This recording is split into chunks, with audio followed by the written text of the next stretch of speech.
Belum kita materi diskusi terkait kasus tiga ya, ada 3 kasus ya. Sebelumnya izin Pak. Iya, Christine. Izin mengkonfirmasi Pak, kan kelas kita yang kurang tuh di hari Sabtu ya Pak. Nah, di hari Sabtu itu ada libur nasional Pak. Nah, jadi dan kebetulan hari Jumat itu kan kalau dosen tetap nggak bisa melakukan proses belajar mengajar ya Pak. Nah, bagaimana kalau hari Sabtu itu kita ubah untuk absen dan presensinya di hari ini sesi 3 Pak? Maksudnya kita masih kurang berapa pertemuan? Sekali aja kan? Iya, satu lagi Pak, untuk kuliah umum, tapi presensinya nggak bisa di hari Sabtu Pak, karena kan libur nasional. Sabtu ini ya, Sabtu lusa ya? Iya Pak. Berarti absensinya kan hari Jumat ya? Iya, kuliah umumnya hari Jumat, tapi presensinya nggak bisa di hari Jumat Pak. Karena seharusnya kan dosen tetap tidak bisa mengajar di hari Jumat. Meskipun itu jadwalnya kuliah umum ya? Iya Pak, sepertinya begitu Pak, dari penjelasan yang kemarin. Oh gitu, terus solusinya gimana untuk absensi? Kalau di sesi 3 ini Pak, kita hanya absensi saja bagaimana Pak? Hari Ya, ini. kalau memang solusinya seperti itu ya nggak apa-apa, diatur aja kalau itu kan. Oh iya. Oh gitu ya, berarti seluruh oh iya, karena kita ini urutannya nggak sama ya, urutan real perkuliahannya selisih 1 ya. Iya Pak. Ya nanti tinggal Christine koordinasikan dengan pihak akademik atau sekretariat supaya tidak ada kesalahpahaman. Nanti khawatirnya pas kita setting seperti itu, tiba-tiba orang sekre ada yang masuk, dikiranya kita perkuliahannya fiktif misalkan. Nanti kan kalian yang bisa kena masalah gitu ya. Tapi nanti saya perlu klik kuliah mulai nggak? Iya Pak, perlu Pak, seperti biasa. Oh, seperti biasa. Iya. Oh iya Pak. Nanti tolong saya diingatkan saja jam berapanya gitu ya, biar saya nggak lupa. Jam berapa itu mulainya kira-kira? Mulainya jam 13.30 Pak. 13.30.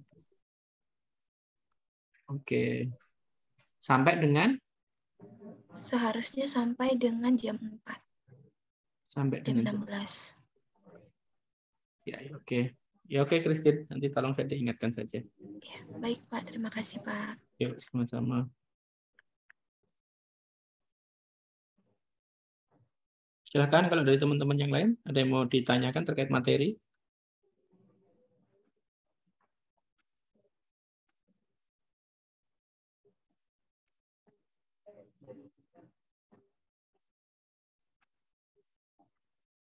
Baik, kalau belum ada sementara hari ini yang akan presentasi kelompok berapa, Christine?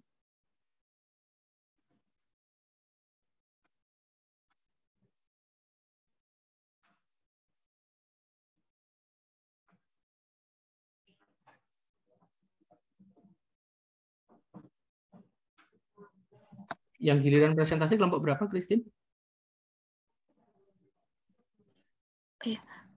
Hari ini ada 4 kelompok, Pak. Kelompok 6, kelompok 4, kelompok 1, dan kelompok 7, Pak.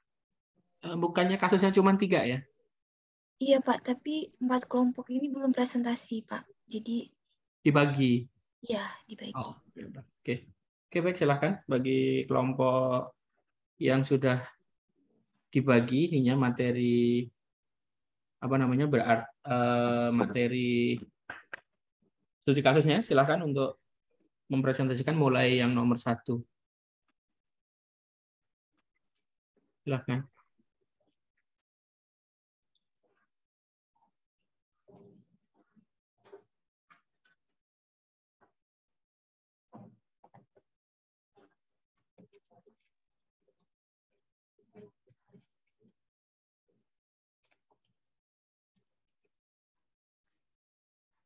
Oke, selamat pagi Bapak dan teman-teman semuanya.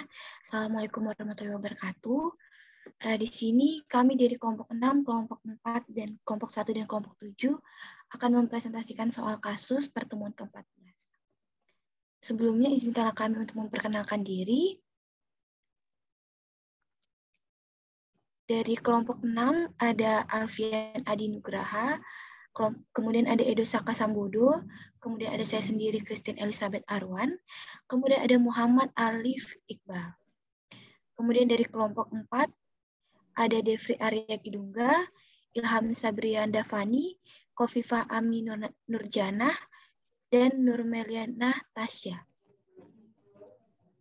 Kemudian dari kelompok 1 ada Amrul Raihan, Devi Ayu Anjani, Farunisa, dan Muhammad Fakrul Afnan Hakim. Kemudian dari kelompok 7 ada Andri Bayu Subekti, Anissa Puspa Kumalasari, Daveas Palwaguna, dan Fandi Dido Denito. Kemudian aku serahkan ke teman yang presentasi.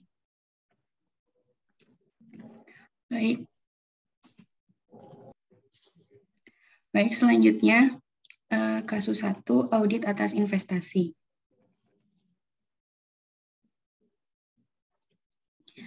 PT Itachi merupakan perusahaan perdagangan. Ini merupakan klien KAP Anda sejak perusahaan berdiri.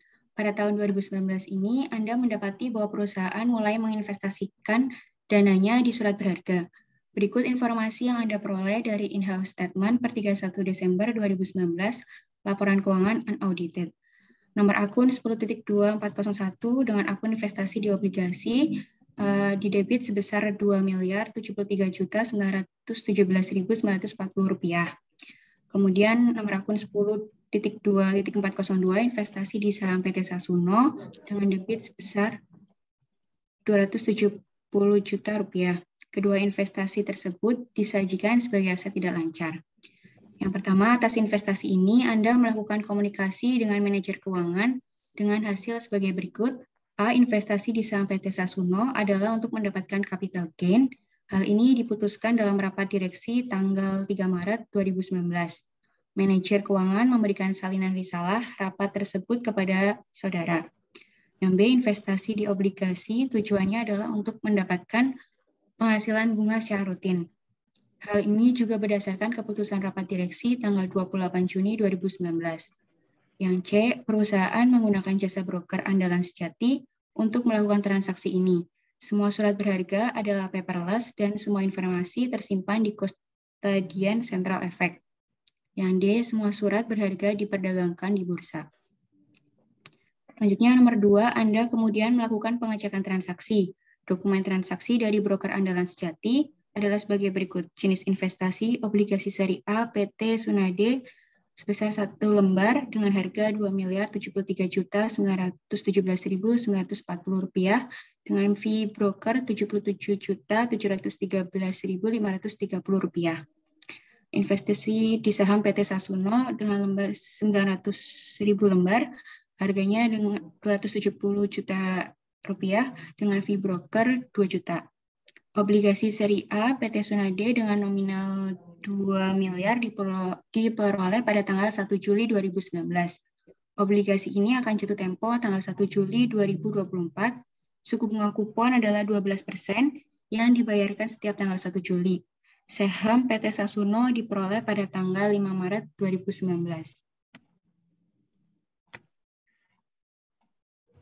Selanjutnya untuk keterangan di soal nomor 3, yaitu dari dokumen tersebut, Anda melakukan pengecekan ke jurnal transaksi. Diketahui bahwa perusahaan itu membebankan semua beban transaksi itu ke beban administrasi. Sedangkan nomor 4, itu berdasarkan perhitungan saudara atas transaksi pembelian obligasi, tingkat suku bunga pasar saat pembelian itu adalah 11%. Namun, bila kita memperhitungkan biaya transaksi, bunga pasar menjadi yang berlaku itu adalah 10%. Nah, Anda kemudian melakukan pengecekan ke situs Bursa Efek dan memperoleh data bahwa per 31 Desember 2019 itu harganya masing-masing untuk surat berharga adalah sebagai berikut, yaitu untuk jenis investasi obligasi seri A, PT Tsunade itu di harga Rp2.284.049.897. Kemudian untuk investasi di saham PT Sasuno itu ada Rp279 juta. Nah, tugas di sini kita disuruh menjelaskan asersi atas saldo dan transaksi yang relevan terkait dengan investasi yang dilakukan oleh PT Itachi.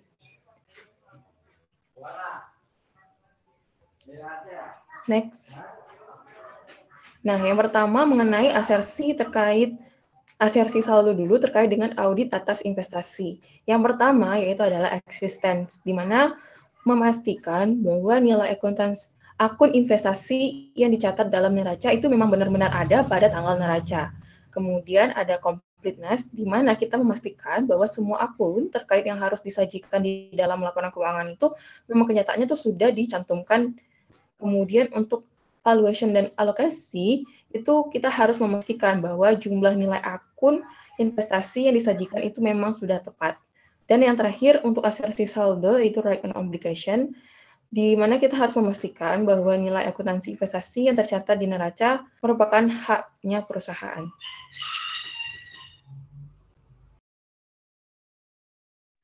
Selanjutnya, asersi terkait dengan audit atas investasi dengan asersi transaksi. Yang pertama itu ada occurrence. Jadi, memastikan bahwa transaksi terkait investasi yang dicatat di dalam laporan keuangan itu benar-benar terjadi selama periode akuntansi. Kemudian ada completeness. Nah, completeness ini untuk memastikan semua transaksi terkait investasi sudah tercatat dan masuk ke dalam laporan keuangan. Yang ketiga ada akurasi, yaitu memastikan bahwa transaksi terkait investasi itu sudah dicatat pada jumlah yang benar. Kemudian ada classification, itu memastikan bahwa transaksi terkait investasi telah dicatat pada akun yang tepat. Yang kelima ada cut off, yaitu memastikan bahwa transaksi investasi telah dicatat pada periode pembukuan yang tepat.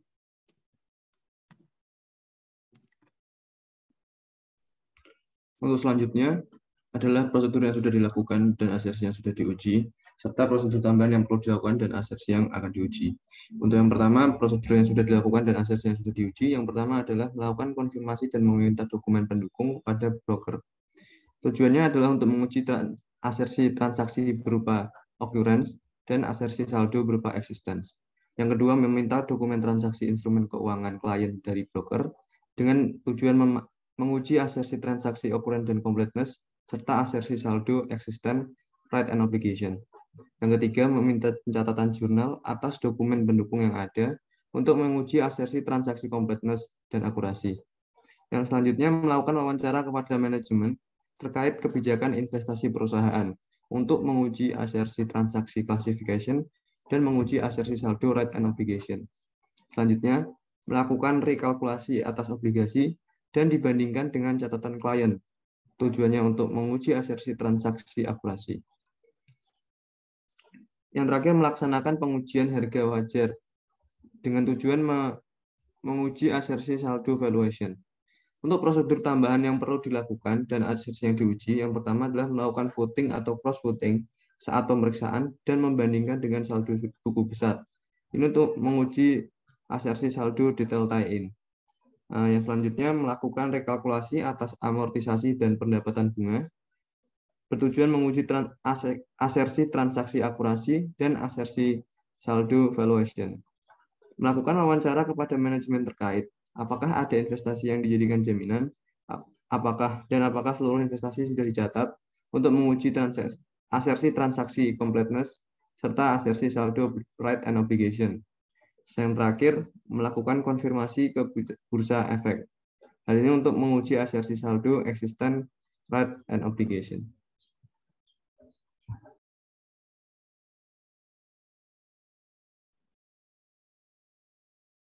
Oke, kemudian kita masuk ke jurnal koreksi.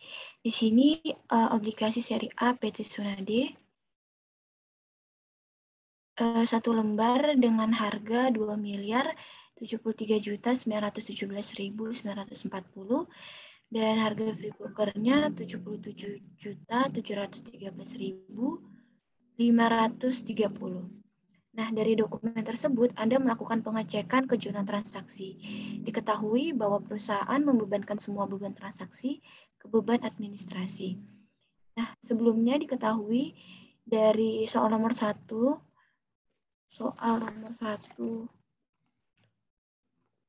bagian 2 bahwa investasi obligasi tujuannya adalah untuk mendapatkan penghasilan bunga secara rutin.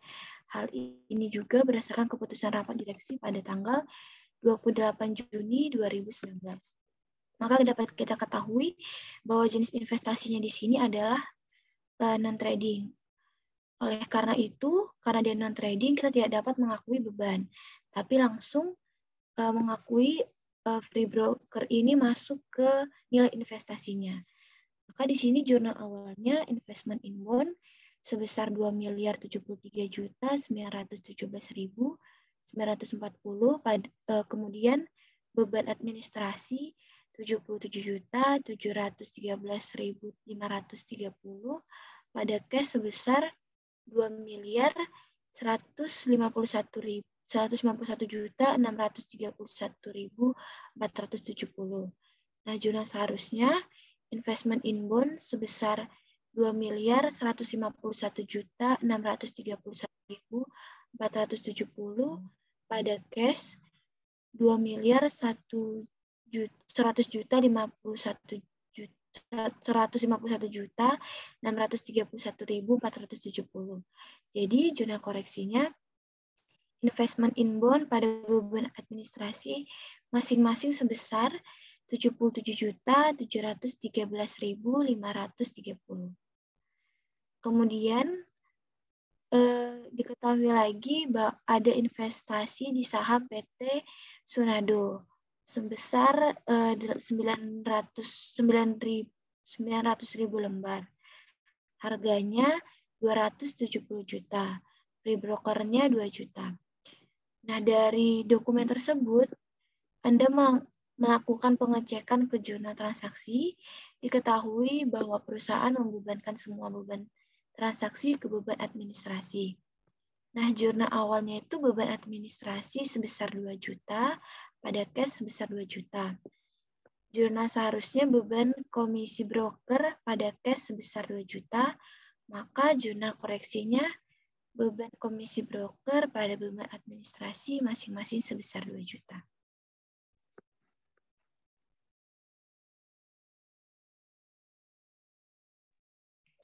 Baik, selanjutnya di sini ada bonds penghitungannya.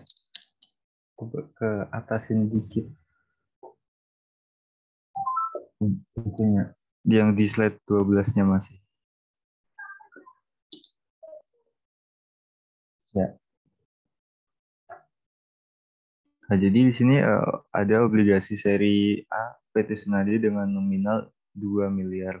Diperoleh pada tanggal 1 Juli 2019 dan obligasi ini akan jatuh tempo pada 1 Juli 2024. Jadi ada 5 periode. Lalu suku bunga kupon adalah 12%, dibayarkan setiap tanggal 1 Juli. Lalu berdasarkan perhitungan saudara atas transaksi pembelian obligasi, tingkat suku bunga pasar saat pembelian adalah 11%. Namun bila memperhitungkan biaya transaksi, bunga pasar yang berlaku adalah 10%. Jadi di sini market rate yang kita pakai adalah 10%. Dapat dilihat di sini hasil hitungan dari PV prinsipalnya 1.241.842.646. Lalu ada PV of interest-nya yaitu 909.788.824.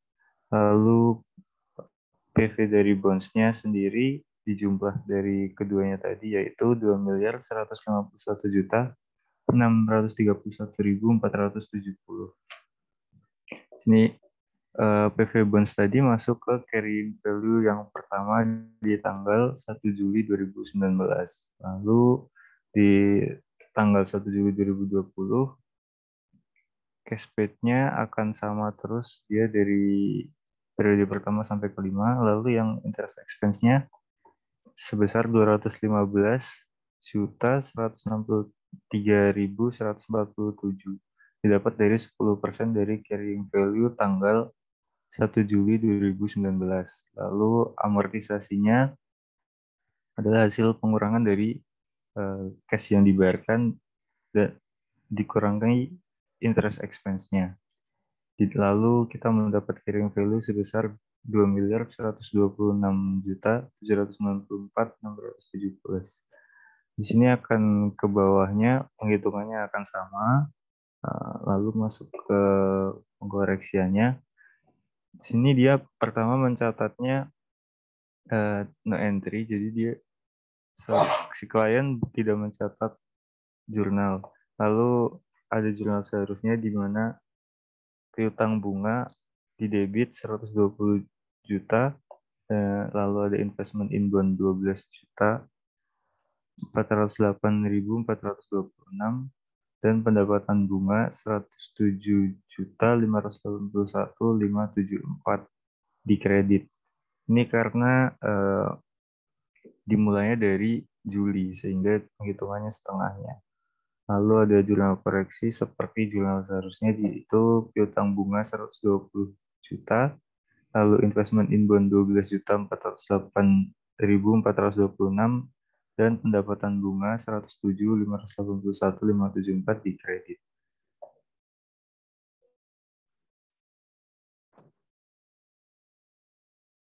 Baik, mendapat informasi pada soal menjelaskan bahwa kedua investasi tersebut disajikan sebagai aset tidak lancar.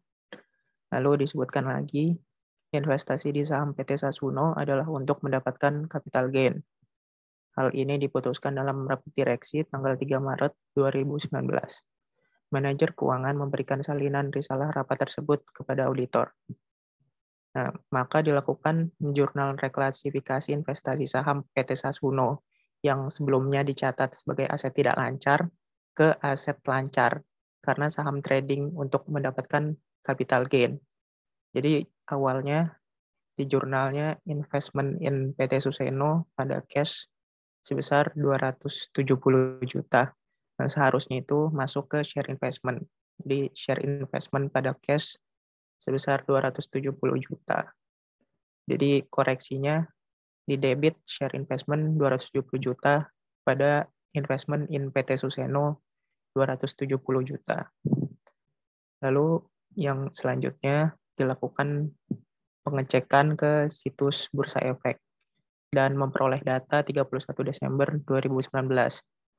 Harga masing-masing surat berharga tersebut adalah sebagai berikut. Nah, saldo awal investasi saham PT Sasuno itu awalnya 270 juta. Pada 31 Desember 2019 menjadi 279 juta. Oleh karena itu, dilakukan penyesuaian atas nilai investasi saham PT Sasuno berdasarkan fair value, karena termasuk trading untuk mendapatkan capital gain. Di awalnya, jurnal awalnya no entry, jurnal seharusnya adalah fair value adjustment pada unrealized holding gain or loss sebesar 9 juta. Jadi jurnal koreksinya fair value adjustment pada unrealized holding gain or loss sebesar 9 juta.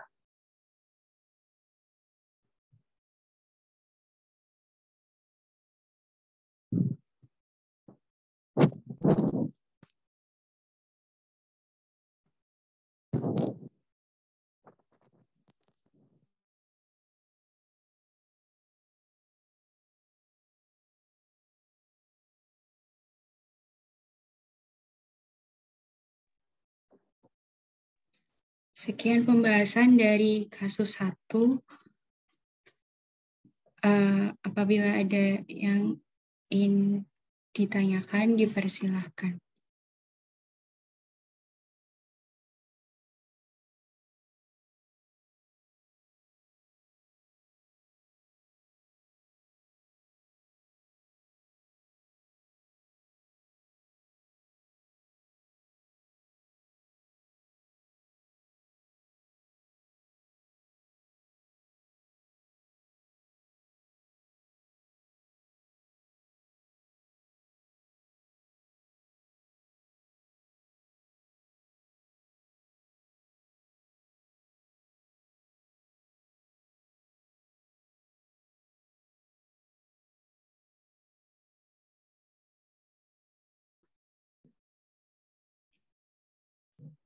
Untuk kelompok 2, apakah ada yang ditanyakan atau ingin dikonfirmasikan?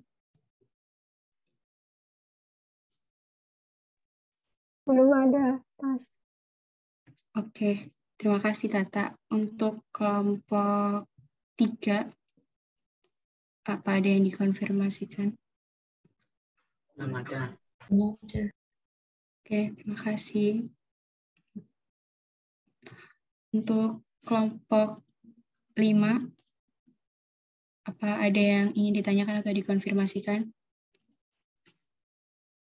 Masih sama seperti kelompok penyaji jawabannya. Oke, terima kasih. Selanjutnya masuk ke kasus 2.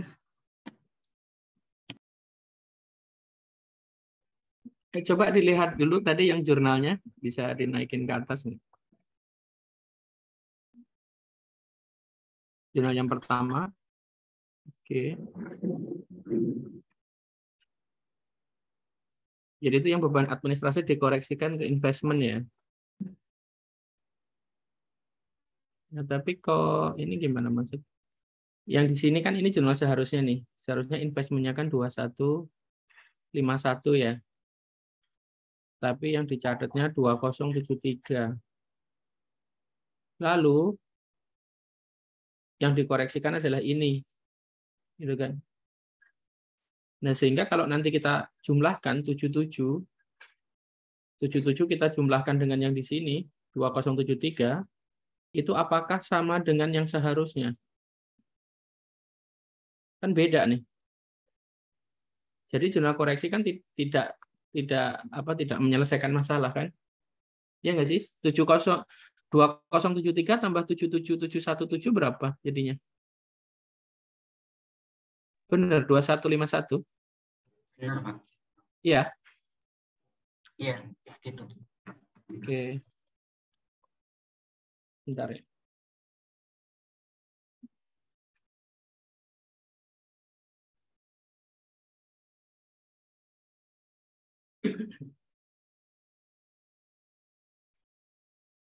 Oke, berarti kalau sudah sama, oh ini kan ini dalam 70, ini dalam jutaan ya, ini dalam miliaran. Oke, lalu selanjutnya yang jurnal koreksi kedua. Oke, ini coba ke tabel yang di atas. Tabelnya tadi mana? Tabel hitungan amortisasi. Nah, ini kan di sini ya. Nanti mau dibawa ke sini. Berarti ini premi atau diskon nih?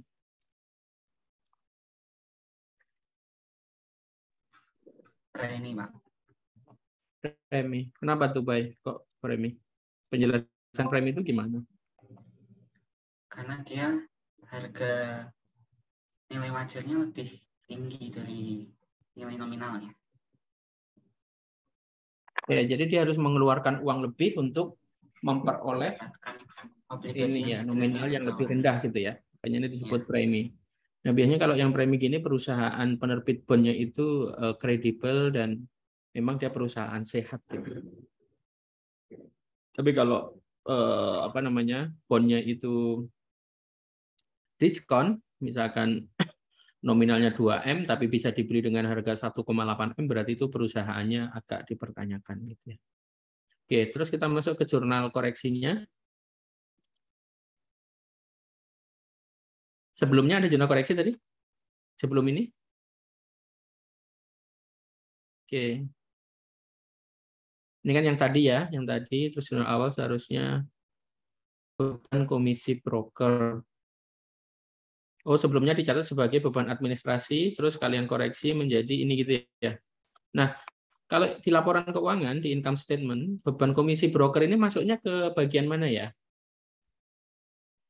Kan ada HPP, ya setelah HPP kemudian ada bawah-bawahnya itu, kira-kira masuk ke yang sisi mana? Beban komisi ini.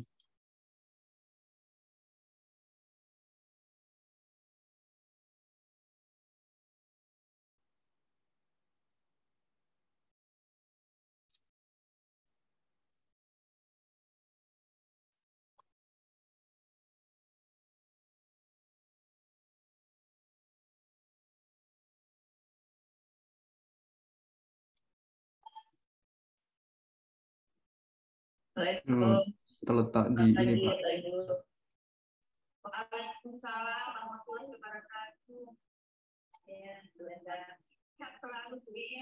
Alhamdulillah. Ya, di ada Pak Jos, Pak Edi, Assalamualaikum PI.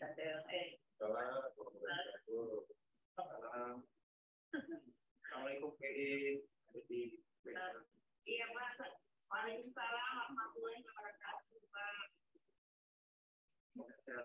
Ya, jadinya masuk mana ini? Yang beban komisi broker? Setelah gross Pak, other expense Pak. Maksudnya ke other? Iya Pak. Kan di situ ada administratif, ada selling gitu ya. Terus masuk ke other berarti ya. Other operasional. Ya, oke, next. Coba ke slide berikutnya.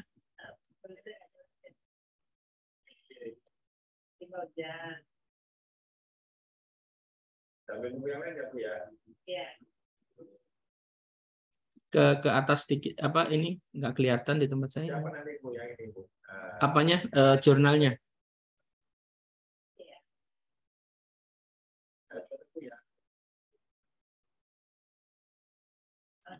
Jurnalnya.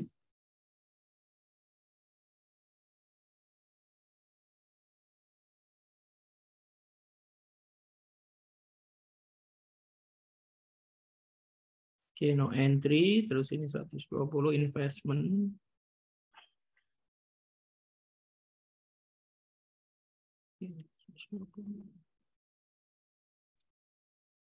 Ini jurnalnya ada berapa baris sih?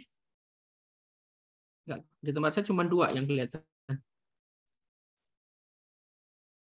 Yang di debit ada 1, di kreditnya 2 Pak. Ya, gimana cara di slide show aja lah. Biar kelihatan semuanya. Ini udah slide show. Karena ketutupan sama tulisan Zoom ini di tempat saya nggak kelihatan jadinya. Baris yang terakhir nggak kelihatan di tempat saya.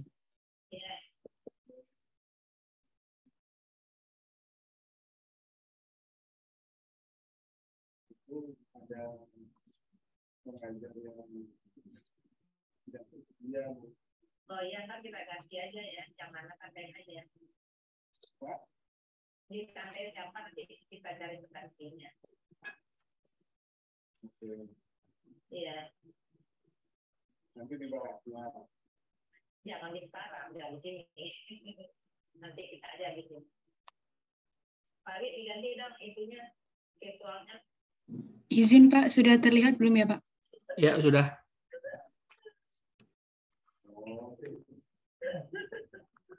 Ya.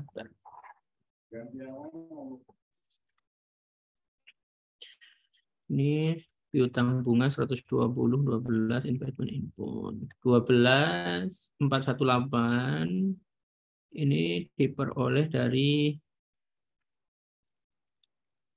ini kah? Setengahnya dari ini ya? Setengahnya dari amortisasi Pak, iya. Ini setengahnya dari sini. Bukan? Iya Pak, betul Pak. Iya kan? Terus 120 ini setengahnya dari 240. Karena dia 6 bulan kan, bulan Juli sampai Agustus, sampai Desember. Oke, selanjutnya jurnal selanjutnya.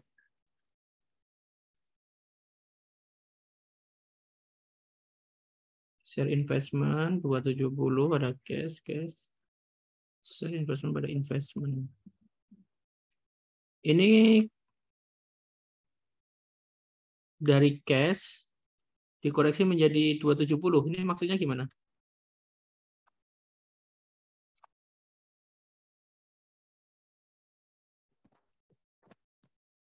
Itu jurnal awalnya kan investment. Izin Pak, itu yang dikoreksi.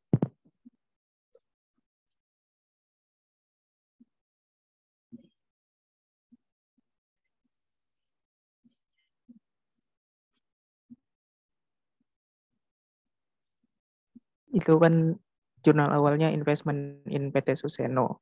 Jadi kan investasi saham di PT Sasuno adalah untuk mendapatkan capital gain.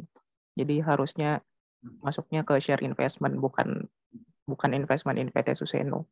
Jadi investment PT Suseno-nya dikredit, terus masuk share investment di debit gitu. Iya, ini maksudnya ini ya reclass gitu. Pendekatan principle based bahwa penggunaannya itu maksud dan tujuannya bukan untuk ditujukan untuk capital gain, maka harusnya diakuinya sebagai investasi saham ya, karena dia ingin mendapatkan capital gain. Ya, oke, terus yang selanjutnya VFA ini apa nih? Fair value adjustment. UHGL? Unrealized holding gain or loss.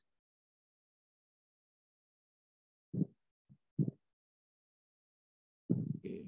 Kalau yang PT ini dapatnya dari mana angka 9 juta ini? Itu saldo awal investasi di PT Sasuno itu 270. Terus 31 Desembernya 279. Jadi ada kenaikan 9 juta. UHGL tadi apa? Unrealized holding gain or loss. Oke, unrealized VF ini fair value. Fair value adjustment. Nanti ini di akunnya akan menginduk kemana? Ini masuk ke laba rugi nggak? Yang masuk ini kan masuk ke laba rugi nih, comprehensive income. Kalau yang ini VFA ini masuknya kemana? Aset, Pak. Aset. Dia terakumulasi nggak ke investasi tadi yang share investment ini?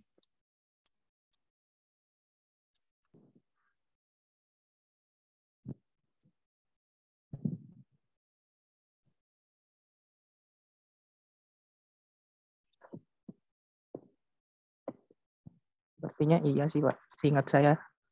Iya, kenapa kok akunnya pakai FVA ini loh?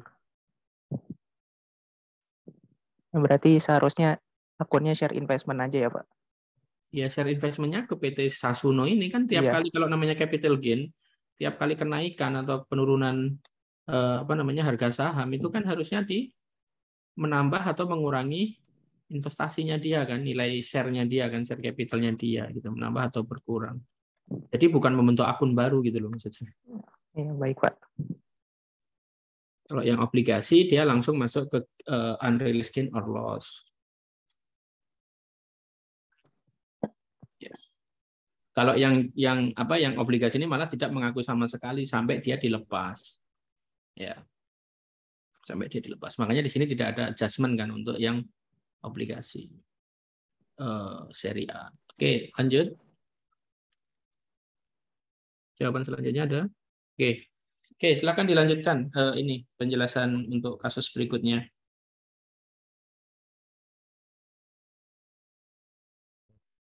Yes. Selanjutnya kasus 2, audit atas kas di bank. Kantor audit Jus dan rekan melakukan audit atas laporan keuangan PT Jejalo untuk tahun buku 31 Desember 2019 untuk pertama kalinya atau perikatan awal. Informasi yang diperoleh auditor PT Jejalo mengikuti beberapa prosedur yang telah dilakukan oleh auditor, dan informasi dari hasil prosedur tersebut didapat bahwa 1. Konfirmasi dari bank yang diterima, yaitu seperti Bank SA, mendapatkan jawaban konfirmasi sebesar 10 juta sesuai dengan saldo bukunya, dan Bank The Best mendapatkan jawaban konfirmasi 18.642.280 lebih besar daripada saldo buku 16.469.140. Lalu 2, vouching ke bukti transaksi penerimaan kas dan pengeluaran kas. Berikut informasi yang diperoleh dari pelaksanaan audit. Auditor menganggap bahwa perbedaan hasil pengujian substansi saldo dianggap material.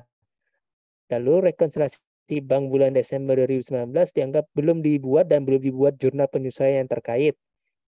Lalu auditor memperoleh data terkait transaksi pada Bank The Best selama bulan Desember sebagai berikut. 1. Saldo rekening koran pada Bank The Best sebesar 18.642.280. 2. Saldo rekening berdasarkan pembukuan sebesar 16.469.140. 3.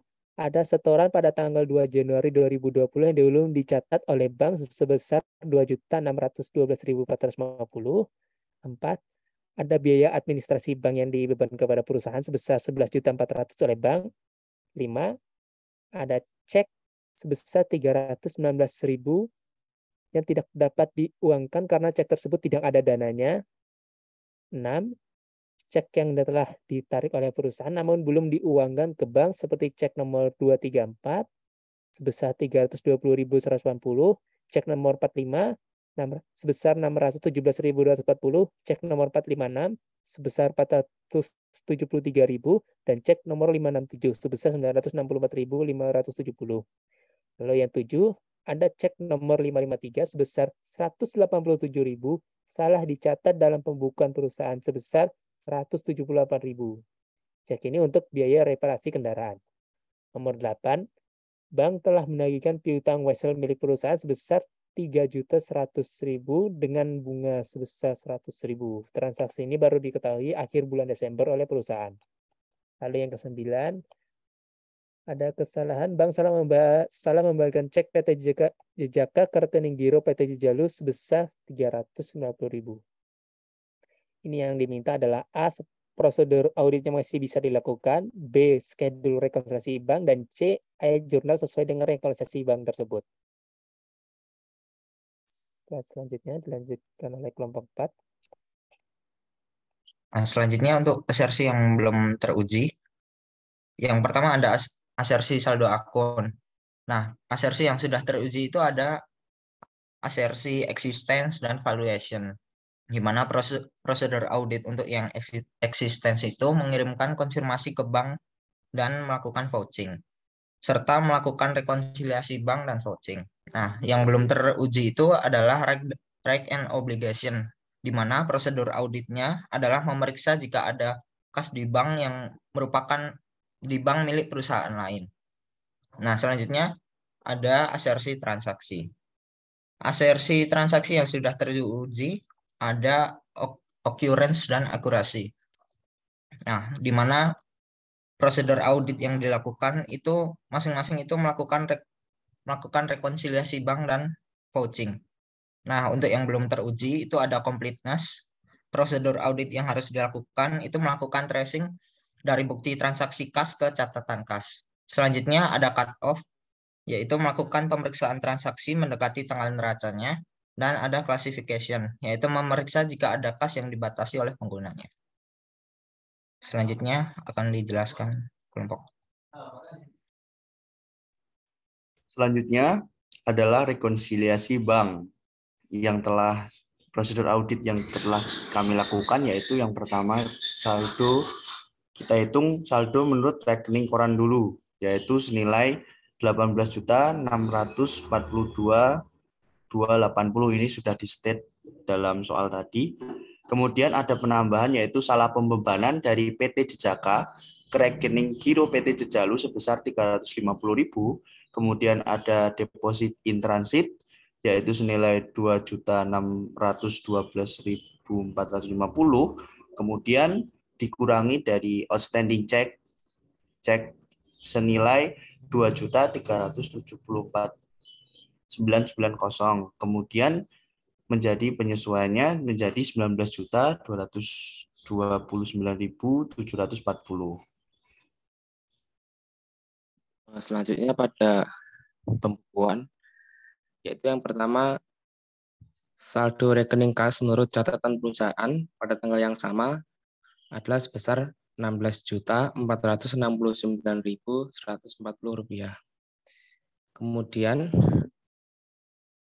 ada tambahan dari poin 8, yaitu bank telah menagihkan piutang wesel milik perusahaan sebesar 3.100.000, termasuk di dalamnya biaya bunga sebesar 100.000. Transaksi ini baru diketahui akhir bulan Desember oleh perusahaan. Nah, jadi klien itu mempunyai piutang dengan pelanggan, piutang tersebut sudah ditagih oleh bank. Berarti ada kas yang masuk, tetapi klien belum mencatatnya. Jadi menambah saldo di pembukuan klien sebesar 3.100.000. Lalu ada pengurang, yaitu dari nomor 4, yaitu bank membebankan biaya administrasi bank kepada perusahaan sebesar 11.400. Nah, jadi bank sudah membebankan biaya admin, artinya kas sudah keluar, tapi klien belum catatnya. Jadi mengurangi saldo di pembukuan klien sebesar 11.400. Kemudian dari poin 5, sebuah cek yang diterima oleh PT Sejahtera sebesar 319.000 dan telah disetor ke bank oleh perusahaan dikembalikan oleh bank karena cek tersebut tidak ada dananya. Jadi klien itu sudah menerima cek, yang artinya sudah mencatat adanya kas masuk. Tetapi waktu klien akan mencairkan atau melakukan clearing itu ditolak karena cek kosong.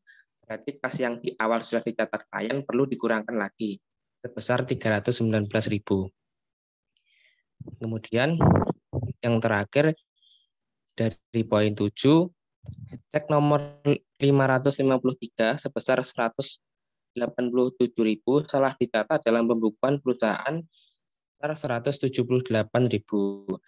Ini digunakan untuk membayar biaya reparasi kendaraan. Nah, jadi klien kurang pencatatan pada pengeluaran. Klien mencatatnya sebesar 178.000, tapi pengeluaran realnya sebesar 187.000. Jadi perlu dikurangkan sebesar selisih di pembukuan sebesar 9.000. Sehingga saldo buku setelah penyesuaian menjadi 19.229.740 rupiah yang sama dengan saldo rekening setelah penyesuaian yang ada di rekening koran. Next. Selanjutnya ada jurnal rekonsiliasi. Yang pertama itu jurnal terkait penarikan piutang oleh bank. Jadi ada jurnal yang pertama itu Bank The Best sebesar 3.100.000 pada pendapatan bunga sebesar 100.000 dan pada piutang usaha sebesar 3 juta. Lalu yang kedua, jurnal terkait biaya administrasi, yaitu other expense atau bisa administrasi expense pada Bank The Best sebesar 11.400. Lalu yang ketiga ada jurnal terkait tolakan clearing atau NSF check, yaitu piutang usaha sebesar 319.000 pada Bank The Best sebesar 319.000. Dan jurnal yang keempat, kesalahan pencatatan terkait biaya reparasi kendaraan, yaitu beban reparasi sebesar 9.000 pada Bank The Best sebesar 9.000.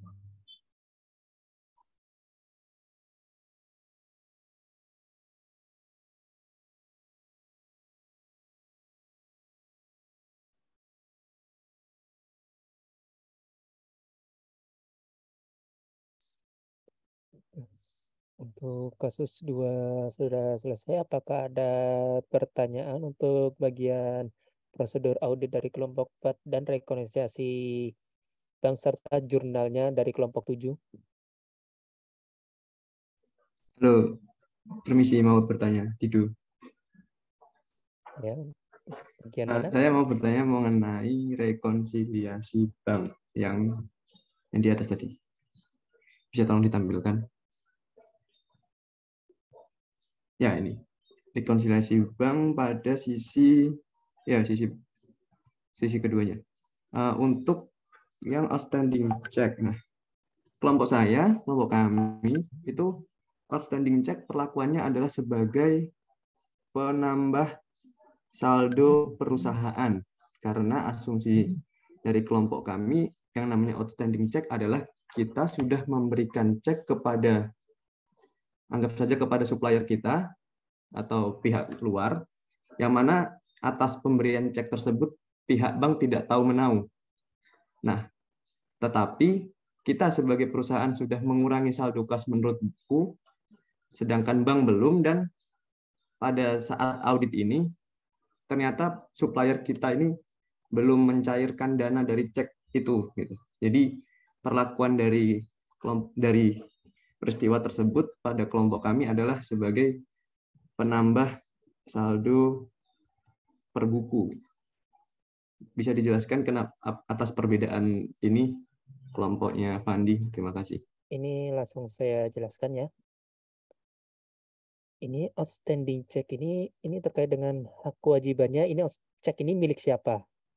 Ini uangnya ada di bank, tapi cek itu sudah dimiliki sama pihak yang diberikan cek tersebut. Maka dari itu ini menurut kami ini nggak cocok sekali untuk dimasukkan dalam pembukaan karena ini sudah bukan miliknya perusahaan, sudah diberikan ke orang. Tapi orang itu tersebut belum menarik dari bank. Jadi berdasarkan hak dan kewajiban tersebut ini nggak cocok untuk dicatat dalam pembukuan perusahaan. Oke, baik, bisa diterima. Tetapi apakah dengan konsep itu bisa berarti bank boleh mengurangi saldo kita yang ada di bank, sedangkan pihak ketiga tersebut belum sama sekali mencairkan dana tersebut? Oh, enggak. Bank itu menunjukkan uang yang ada dimiliki oleh perusahaan yang ada di bank tersebut. Kan ini prinsip dari cek tersebut, kita berikan cek, lalu nanti pihak tersebut mencairkannya di bank. Makanya nanti ada beberapa kasus yang disebut dengan NSF ini, yang pas uangnya dicairkan, ceknya dicairkan, uangnya nggak ada di bank. Benar, tapi makanya bisa ada kasus seperti itu. Pertanyaan saya adalah, kan saat kita memberikan cek kepada supplier ini, bank tidak tahu atas peristiwa pembelian ini. Nah, bank akan mengurangi saldo kan hanya saat cek tadi dicairkan oleh pihak ketiga. Nah, saat sampai sekarang pihak ketiga ini kan dalam soal dinyatakan belum mencairkan ya, meskipun tanggalnya itu 31 Juli kalau nggak salah. Dan tidak ada informasi lanjutan per Desember sekarang. Itu apakah bank bisa serta-merta mengurangi begitu saja? Pertanyaan saya di situ. Oh, nggak bisa.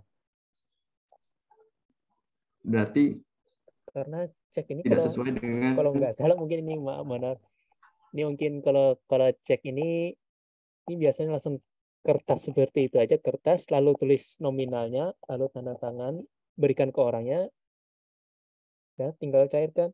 Itu pas dikonfirmasi ke bank dulu baru bisa di bank mengurangi. Berarti perlakuannya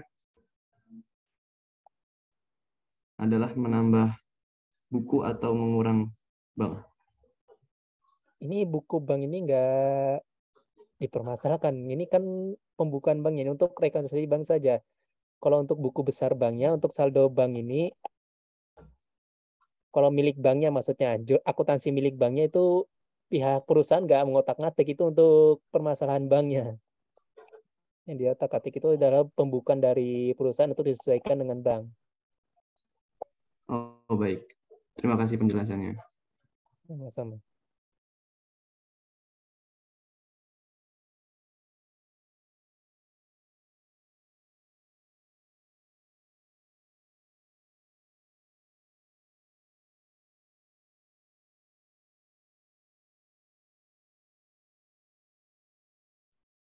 Apakah ada pertanyaan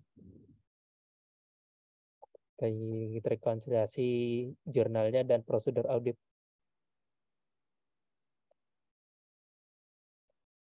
Dari kelompok 1? Apakah ada pertanyaan? Belum ada. Kelompok 2? Belum ada. Kelompok 3? Boleh lihat jurnalnya lagi, Mas Tito, jurnal koreksinya. Slide 18. 18. Ya, udah sama. Kelompok 3 udah sama. Kelompok 4?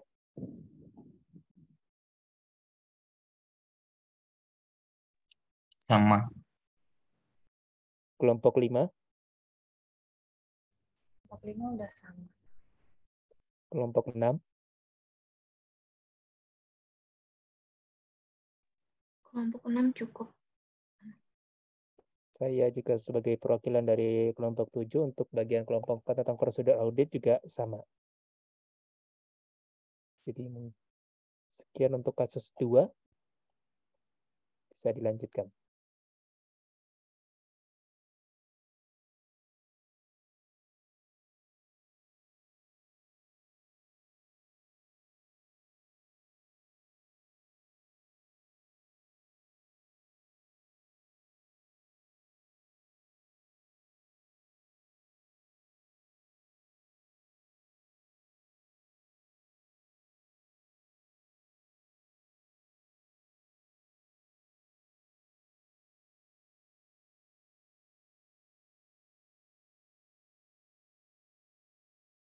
Ya, jadi kalau saya lihat rekonsiliasinya sudah oke, lalu jurnalnya juga sudah oke. Coba masuk ke asersi sama ininya tadi yang sebelum rekonsiliasi. Asersinya apa tadi ya? Occurrence, kelengkapan. Ya, oke. Terus masuk ke yang tadi apa? Asersi yang kasus yang pertama coba. Yang apa tadi? Kasus pertama. Existent completeness. Oke, terus bawahnya. Ada lagi. Kalau prosedurnya, oke.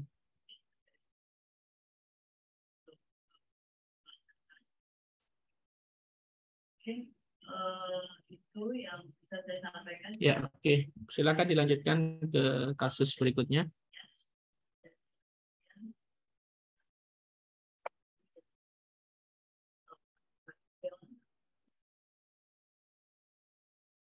Baik, masih juga pemilihan yang tersebut secara kampus juga kampus manajemen termasuk di balai antara pihak suara, para fasilitator, pemilihan yang untuk para fasilitator semua ini kesempatan yang sangat baik ya kalau sudah kami berbanding atau terikat buat apa nih bukan mencegah apa cepatkan bunga mawar buat para pembelajar. Selanjutnya, nomor 2, PT ABC berdiri pada tanggal 1 Januari 2018 dan semua aset tetap dibeli pada tanggal tersebut. Tidak dapat penambahan atau pelepasan aset tetap selama tahun 2019. Lalu nomor 3, PT ABC menyusutkan aset tetap dengan metode garis lurus dan estimasi masa manfaat selama 20 tahun untuk tanah dan bangunan, 5 tahun untuk kendaraan, dan 4 tahun untuk peralatan. Tidak ada nilai sisa dari yang diestimasi. Nomor 4, kendaraan per 1 Januari 2020 terdiri dari 10 unit operasional yang dibeli bersama pada tanggal 1 Januari 2018. Pada tanggal 1 Juli 2020, sebuah kendaraan mengalami kecelakaan yang dijual sebesar Rp50.000. Jurnal yang dibuat PT ABC waktu itu adalah bank sebesar Rp50.000 di debit, kerugian penjualan aset Rp40.000 di debit, akumulasi penyusutan Rp60.000 di debit, dan biaya perolehan mobil Rp150.000 di kredit.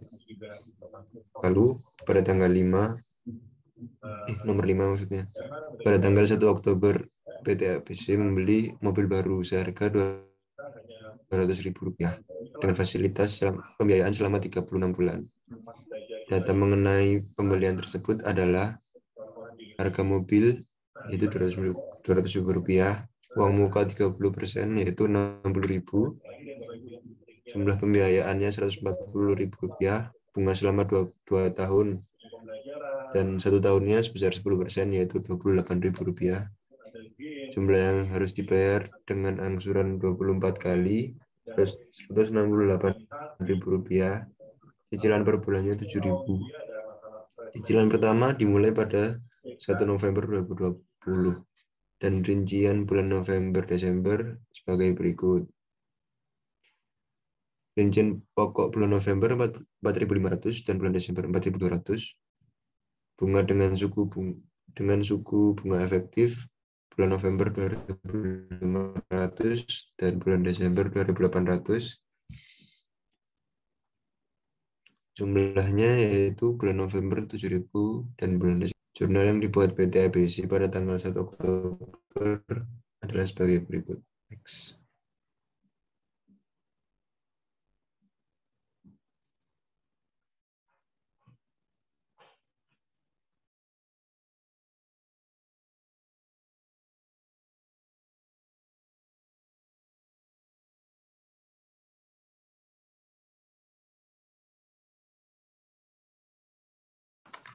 Prosedur audit yang belum dilakukan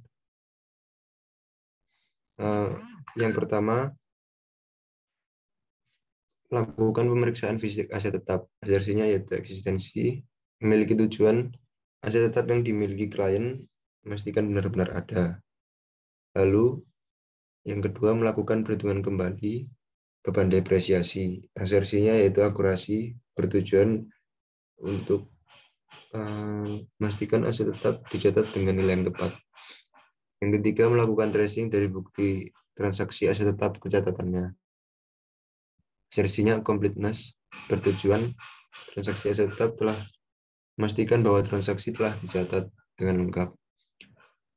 Yang keempat, memeriksa dokumen kepemilikan aset tetap. Asersinya yaitu right and obligation, bertujuan untuk memastikan bahwa aset tetap merupakan hak legal yang sah.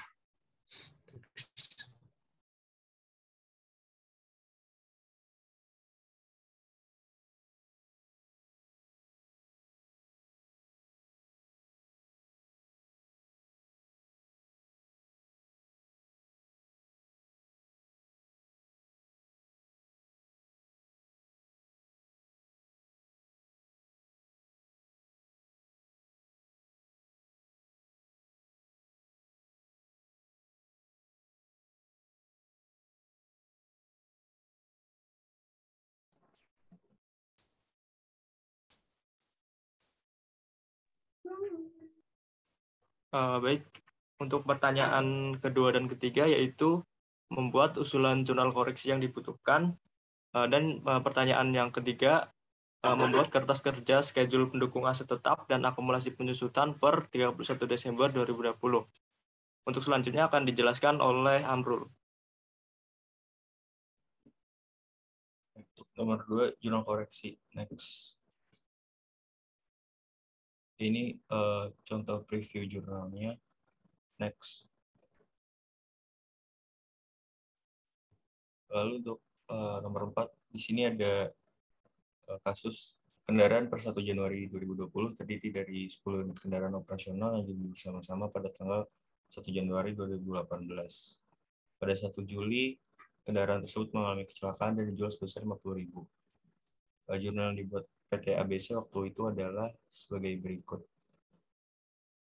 Lalu kami membuat schedule akumulasi penyusutan yang seharusnya. Itu pada 1 Januari 2018 sampai 1 Januari 2020, akumulasi penyusutannya adalah 60.000, yang mana berarti per tahun adalah penyusutannya sebesar 30.000. Sehingga pada saat dijual, setelah mengalami kecelakaan tersebut, kendaraan tersebut terdepresiasi sebesar 15.000. Berarti akumulasi penyusutannya menjadi 60.000 tambah 15.000, jadi 75.000. Nah, di sini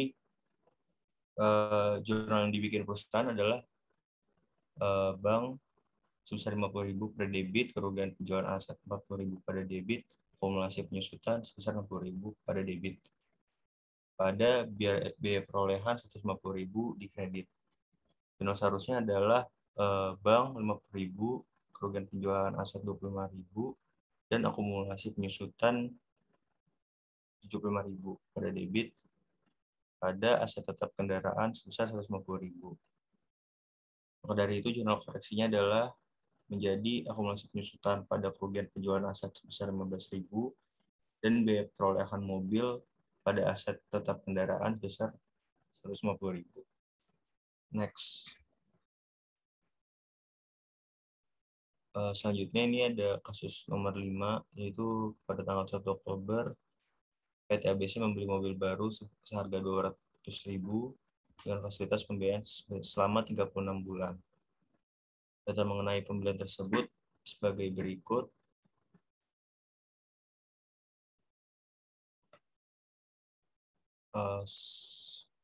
Selanjutnya itu jurnal yang dibuat oleh PT ABC pada tanggal 1 Oktober adalah sebagai berikut.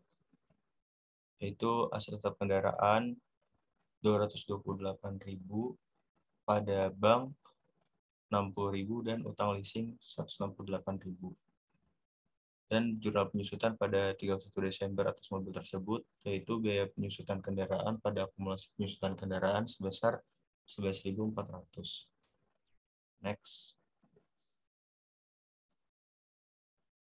Nah, di sini terdapat jurnal yang perlu dikoreksi, yaitu jurnal yang dibuat PT ABC pada 1 Oktober ketika membeli mobil.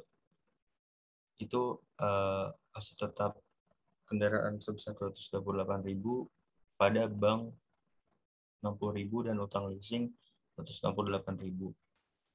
Di sini kelompok kami menghitung utang leasingnya menggunakan rumus PV, itu rate-nya adalah 10% per tahun, lalu ada NPR-nya sebesar 2 tahun, dan cicilannya sebesar 7.000. Berdasarkan rumus PV, berarti dapat ditemukan PV-nya sebesar 151.696. Maka dari itu, jurnal seharusnya adalah aset tetap kendaraan sebesar 211.696 pada bank sebesar 60.000 dan hutang leasing sebesar 151.696.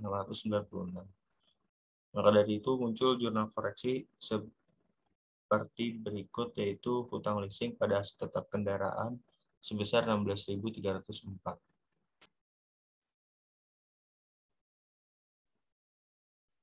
Selanjutnya akan dijelaskan oleh rekan saya, Devi. Melanjutkan untuk soal yang nomor 5, yaitu mengenai jurnal awalnya kan hutang leasing sebesar 8.700 itu didapat dari rincian cicilan bulan November dan Desember 2020. Pada bulan Novembernya itu 4.500 dan Desembernya 4.200, jadi 8.700. Lalu untuk beban bunganya pada bulan November 2.500, Desembernya 2.800, jadi 5.300, dan cashnya itu sebesar 14.000. Lalu jurnal seharusnya itu adalah hutang leasing sebesar 11.520 itu didapat dari perhitungan di mana awalnya kan kita harus nyari present value-nya dulu, didapat 100,1696. Nah, lalu kita menghitung menggunakan tabel amortisasinya yang bagian reduction of liability untuk bulan 1 November 2020 dan 1 Desember 2020, yaitu yang 5.736 dan 5.784. Itu merupakan hutang leasing yang seharusnya, yaitu 11.520. Lalu untuk beban bunganya itu merupakan interest expense pada 1 November 2020 sebesar 1.264 dan 1 Desember 2020 sebesar 1.216. Jadi 2.480 dan cashnya itu merupakan payment pada 1 November 2020 dan 1 Desember 2020 dengan total 14.000. Lalu di sini ada berarti kita harus melakukan jurnal koreksi karena adanya kurang catat, yaitu hutang leasing pada beban bunga sebesar 2.820. Next.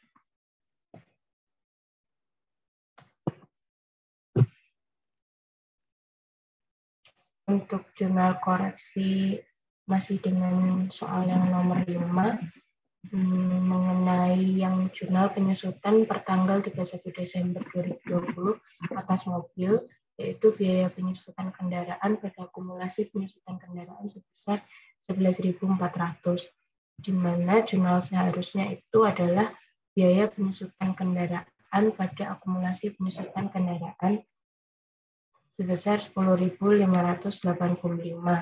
karena sebelumnya yang sudah Amrul lakukan jurnal koreksi, yaitu mengenai aset tetap kendaraan yang seharusnya itu sebesar 211.696 itu kita hitungnya dibagi 5 tahun dari masa manfaat kendaraan lalu dikali 3/12 karena dari bulan Oktober. Jadi diperoleh 10.585. Lalu perusahaan itu belum mencatat pengakuan bunga utang leasing akrual. Karena beban bunga leasing pada bulan Desember itu belum dicatat. Jadi jurnal seharusnya itu adalah beban bunga pada utang bunga. Itu diperoleh 1.168 itu dari tabel amortisasi yang interest expense pada 1 Januari 2021. Lalu perusahaan ABC juga belum melakukan penjurnalan reklasifikasi utang jangka pendek. Maka jurnal seharusnya itu adalah utang leasing jangka panjang pada utang leasing jangka pendek sebesar 73.281. Itu diperoleh dari reduction of liability yang tanggal 1 Januari 2021 sampai 1 Desember 2021. Jadi totalnya 73.281. Maka kita melakukan jurnal koreksi, yaitu akumulasi penyusutan kendaraan pada biaya penyusutan kendaraan sebesar 815, lalu beban bunga pada utang bunga yang belum dicatat, jadi kita harus catat sebesar 1.168, dan utang leasing jangka panjang pada utang leasing jangka pendek yang belum dicatat juga, itu sebesar 73.281. Selanjutnya akan dilanjutkan oleh Richard. Selanjutnya ada penyusutan bangunan. Nah, di sini dibilang kalau misalnya tanggal 1 Mei PT ABC melakukan perbaikan atas pagar pembatas tanahnya dengan tanah pihak lain yang rusak terkena angin dengan total biaya sebesar 120.000. Nah, di mana batas minimal kapitalisasi di PT ABC itu adalah 50.000. Nah, di sini klien udah benar melakukan pencatatan dengan melakukan pengkapitalisasian kebangunan karena batas minimum kapitalisasinya adalah 50.000, sedangkan biaya perbaikannya sebesar 120.000. Berarti bangunan pada bank sebesar 120.000. Nah, untuk penyusutan yang dibuat klien sendiri juga udah benar. Biaya penyusutan bangunan pada akumulasi penyusutan bangunan sebesar 4.000 itu tuh diperoleh dari 120.000. Nah, untuk masa manfaat bangunan sendiri 20 tahun. Terus dikalikan dengan 8 dari Mei sampai ke Desember, nanti dibagikan dengan 12 diperoleh nilai 4.000. Tetapi di sini di klien untuk penyusutan total, yaitu bangunan lama dan bangunan baru, itu tuh penyusutannya adalah sebesar 64.000. Nah, padahal untuk seharusnya depresiasinya itu tuh di bangunan lama itu sebesar 600.000. Diperoleh dari 12 juta, nanti dibagikan dengan masa manfaatnya 20 tahun adalah 600.000, sedangkan untuk biaya penyusutan bangunan baru tadi adalah 4.000. Nah, totalnya adalah 604.000. Nah, jurnal awalnya tadi ada biaya penyusutan bangunan pada akumulasi penyusutan bangunan 64.000. Terus jurnal seharusnya biaya penyusutan bangunan pada akumulasi penyusutan bangunan 604.000. Berarti terdapat koreksi sebesar 540.000 karena kurang catat biaya penyusutan bangunan pada akumulasi penyusutan bangunan sebesar 540.000. Next. Next.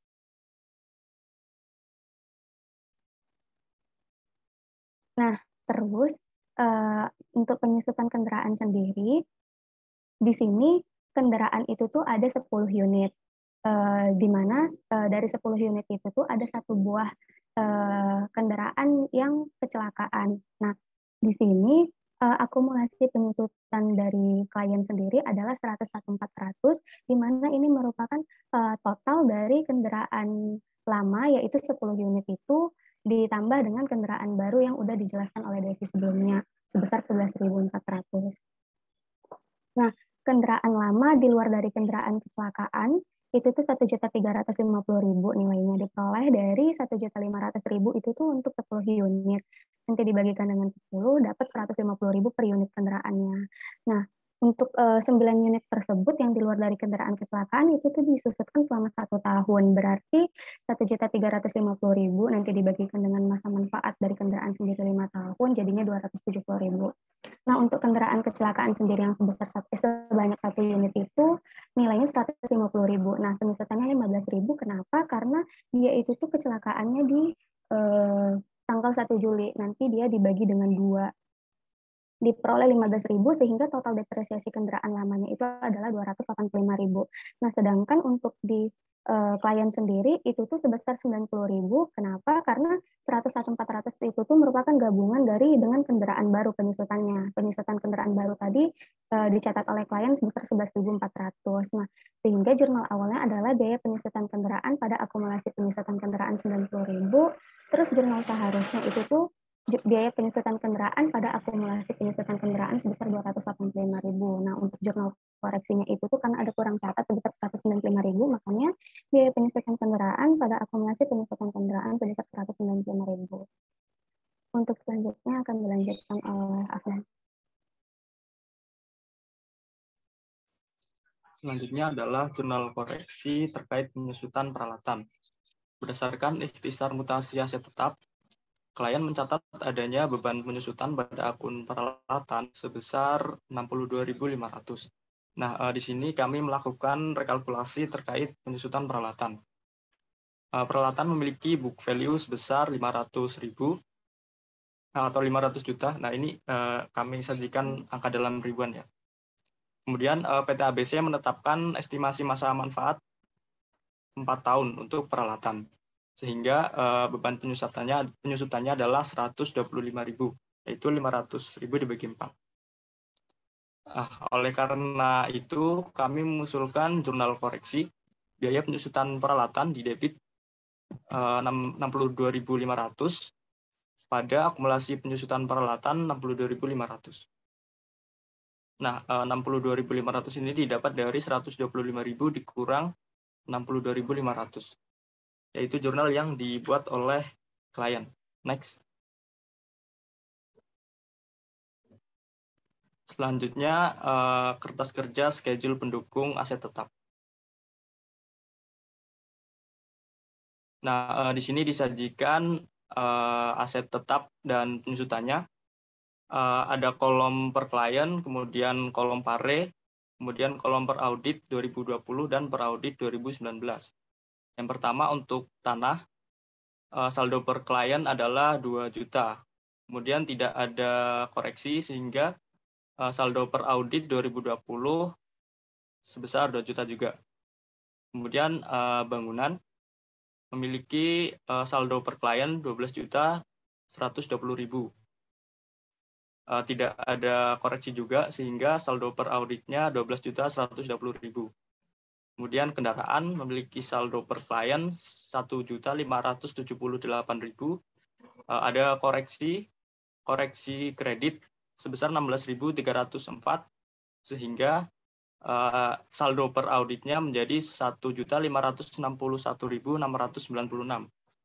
Kemudian peralatan memiliki saldo per klien 500.000, tidak ada koreksi sehingga saldo per auditnya sama yaitu 500.000. Diperoleh saldo aset tetap per audit 16.181.696. Kemudian untuk akumulasi penyusutan di akun bangunan per klien saldonya 1.264.000.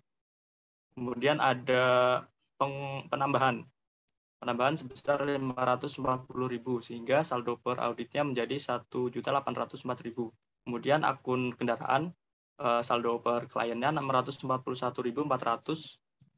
Ada koreksi yaitu pengurangan sebesar 15.815 dan penambahan sebesar 195.000 sehingga saldo per auditnya menjadi 820.585. Kemudian peralatan saldo per kliennya yaitu 312.500 dan ada koreksi kredit atau penambahan sebesar 62.500 sehingga saldo per auditnya menjadi 375.000. Kemudian total akumulasi penyusutan per audit menjadi 2.999.585 sehingga diperoleh nilai buku per audit sebesar 13.182.111. Kesimpulannya, berdasarkan prosedur audit yang telah kami lakukan, masih terdapat salah saji pada akun-akun aset tetap yang disajikan oleh PT ABC. Oleh karena itu, kami mengusulkan jurnal koreksi sebagaimana terlampir. Mungkin cukup sekian presentasi dari kami. Apakah ada tanggapan dari kelompok lain?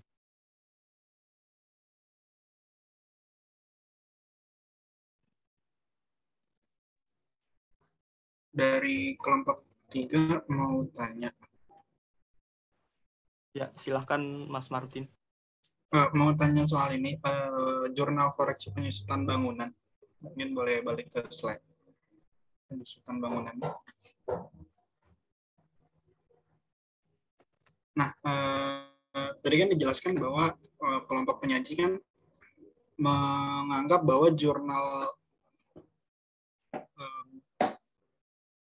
jurnal yang bangun jurnal si pagar ini itu mendebit bangunan itu kan dianggap sudah benar. Nah,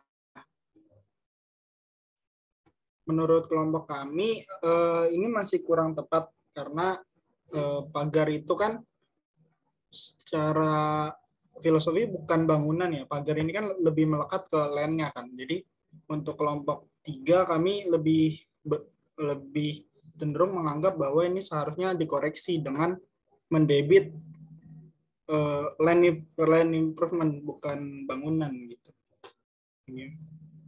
Terkait hal ini bagaimana?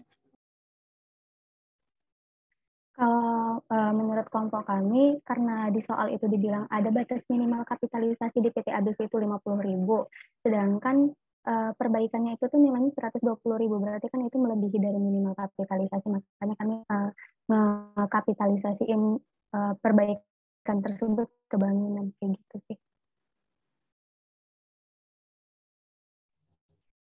Tapi bukannya secara filosofi udah berbeda gitu ya? Pertama, pagar ini kan tujuan dari pagar ini kan lebih ke land-nya kan, untuk membatasi tanah ini dari tanah orang lain gitu. Kemudian yang kedua, dia bukan berupa sesuatu yang bisa ditinggali gitu. Jadi rasanya kurang pas untuk dikapitalisasi ke bangunan.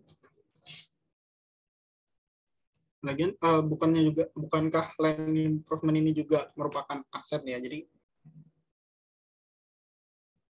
juga merupakan aset tetap gitu. Jadi kenapa dia nggak bisa dibikin ke satu akun khusus?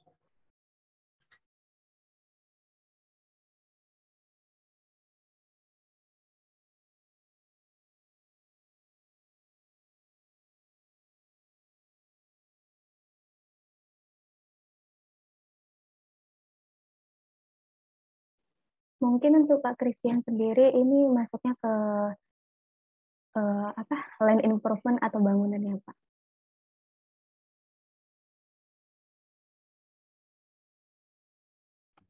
Untuk yang transaksi yang mana nih, Sa? Ini Pak yang transaksi nomor 6, yang perbaikan pagar. PT ABC melakukan perbaikan itu ya? Atas pembatas tanah dengan tanah pihak lainnya yang rusak terkena angin. Atas pembatas tanah dengan tanah pihak lainnya yang rusak terkena angin. Dengan total biaya 120, batas minimal kapitalisasi 50. Berarti ini sudah masuk batas kapitalisasi ya. Jurnal yang dibuat sehubungan dengan pagar ini adalah bangunan pada bank. Jurnal penyusutannya, oke. Terus kalau menurut kelompok penyaji tadi, masuk ke bangunan karena udah melebihi dari batas minimal kapitalisasinya Pak, 50.000 kan. Jurnal yang dicatatnya apa oleh si perusahaan? Kliennya bangunan pada bank, 120.000.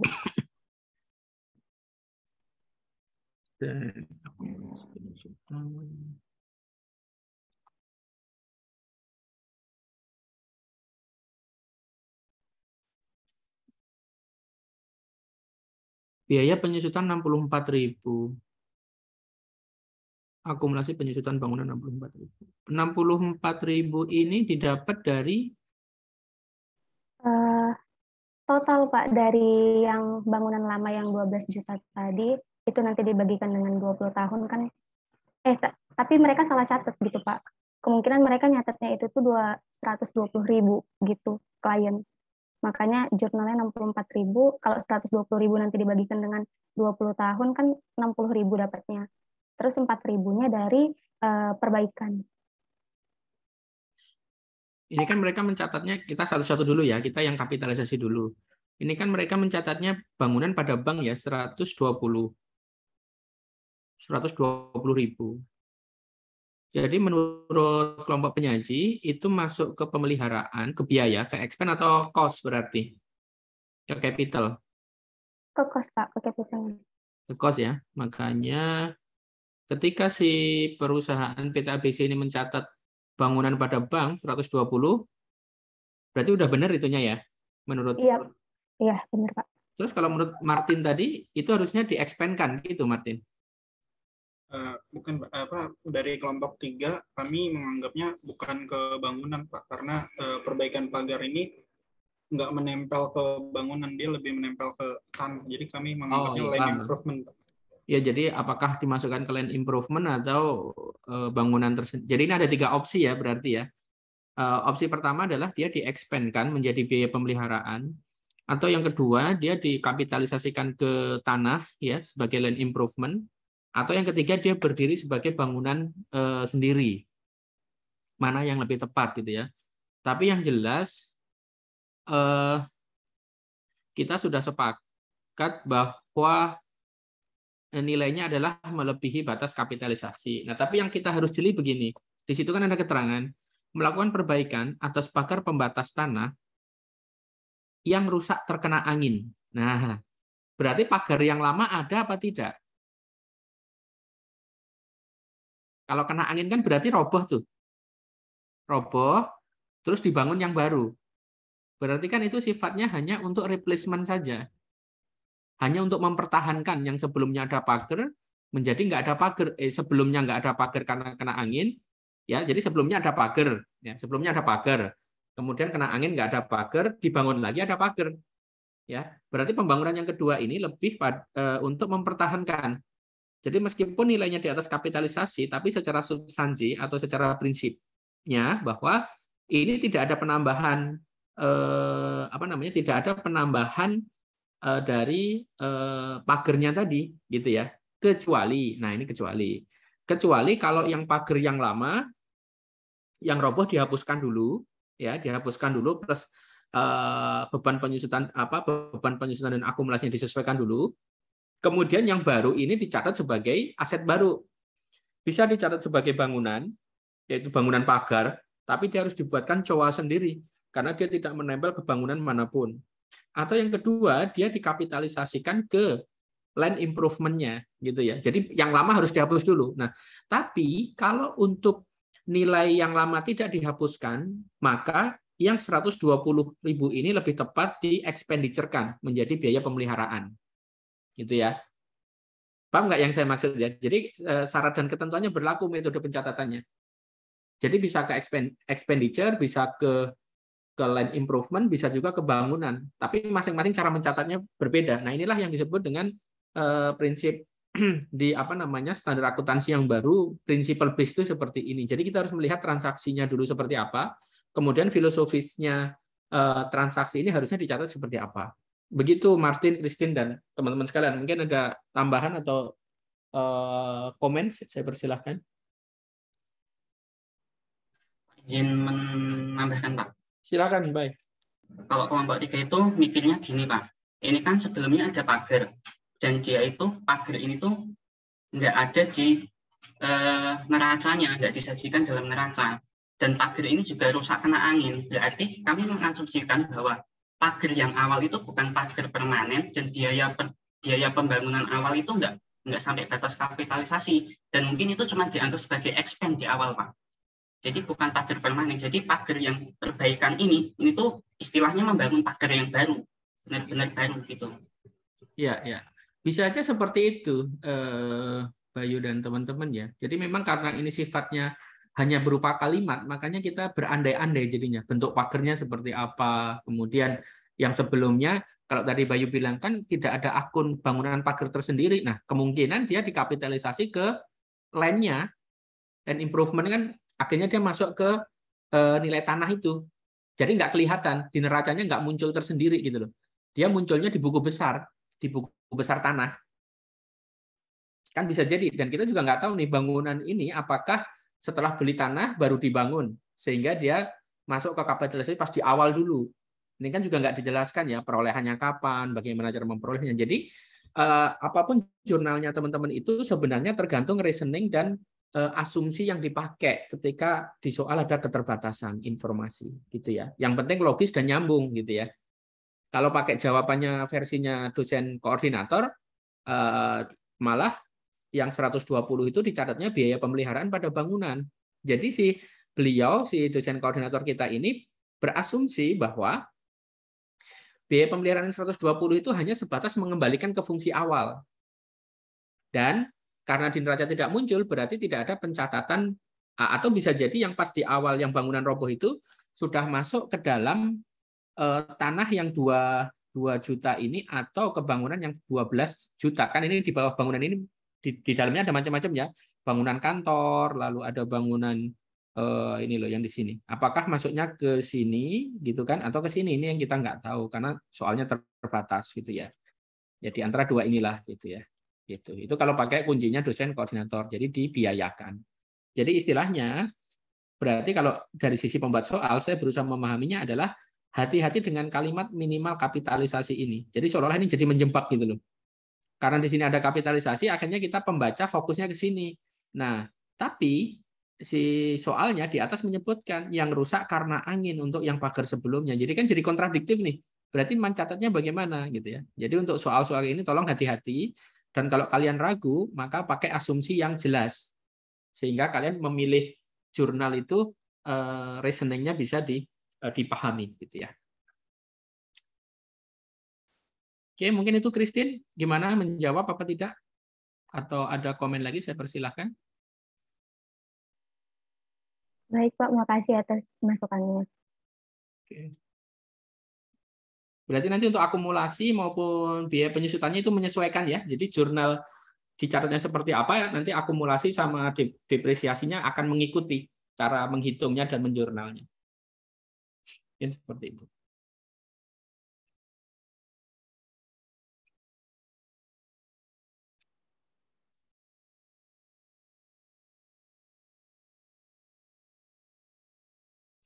Christine, untuk yang jadwal ini barusan Rizka WA saya, katanya kalau untuk jadwal perkuliahan itu tetap bisa pakai jadwal hari Jumat katanya.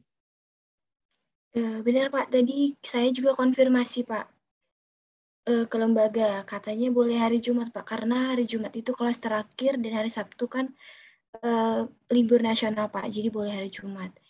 Iya, berarti untuk absensinya kita pakai real hari Jumat aja.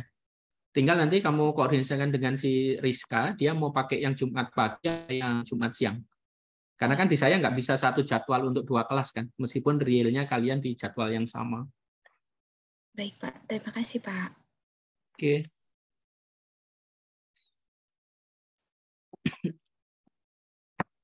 Ada yang lain yang perlu didiskusikan? Tadi kalau saya lihat untuk yang nanti lebih hati-hati lagi adalah masalah hutang leasing tadi ya. Nanti tolong dibuka lagi yang pelajaran di Intermediate Accounting, masalah bagaimana cara menjurnal leasing kendaraan. Karena itu nanti kaitannya dengan hutang leasing, kemudian aset tetapnya, kemudian akumulasi, ya, penyusutan dan seterusnya, gitu ya. Nanti tolong dipelajari lagi karena kemungkinan akan keluar di UAS nanti nih soal-soal yang diberikan di studi kasus pertemuan 14 kurang lebih akan seperti ini dugaan saya. Nanti plus ditambah mungkin ada pilihan ganda atau benar salah. Oke, mungkin ada yang lain, ada yang mau didiskusikan? Atau ada yang masih ragu?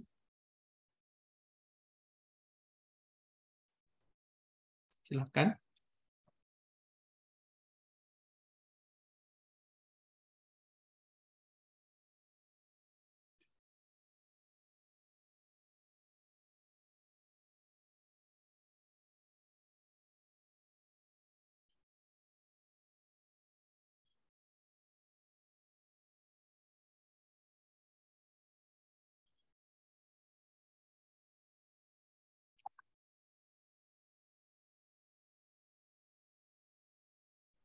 Pak, saya izin bertanya, Pak. Silakan, Bayu. Apakah memungkinkan terkait aset tetap ini kita melakukan koreksi, tapi hasil koreksi jurnal koreksinya itu nggak diposting ke schedule, Pak. Sebentar, gimana maksudnya jurnal koreksi? Ya, dalam audit atas aset tetap itu kita melakukan koreksi atas aset tetap, Pak. Misalnya aset tetapnya dikurangkan di kredit. Nah, kredit aset tetap ini di jurnal koreksi ini nggak diposting ke itu schedule aset tetap. Itu apakah bisa seperti itu, Pak? Contohnya aja yang ini, yang tadi pelepasan kendaraan karena rusak, bisa ditampilkan Mas yang presenter.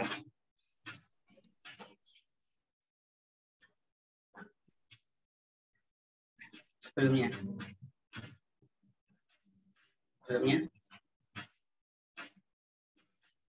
Mbak Tasya, Cing.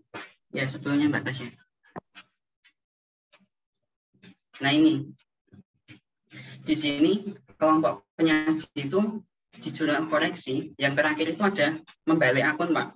Biaya perolehan mobil pada aset tetap kendaraan sebesar 150.000. Tapi aset tetap kendaraan di kredit itu nggak mereka masukkan ke schedule aset tetap. Itu bagaimana, Pak? Nah, gimana tadi, Pak? Ada koreksi.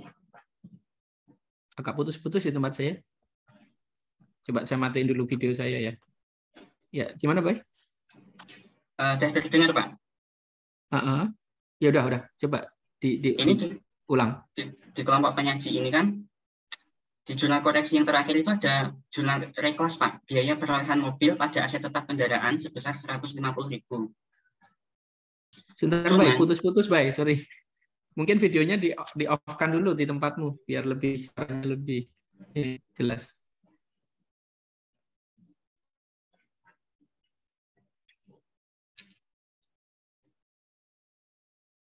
Sudah terdengar, Pak?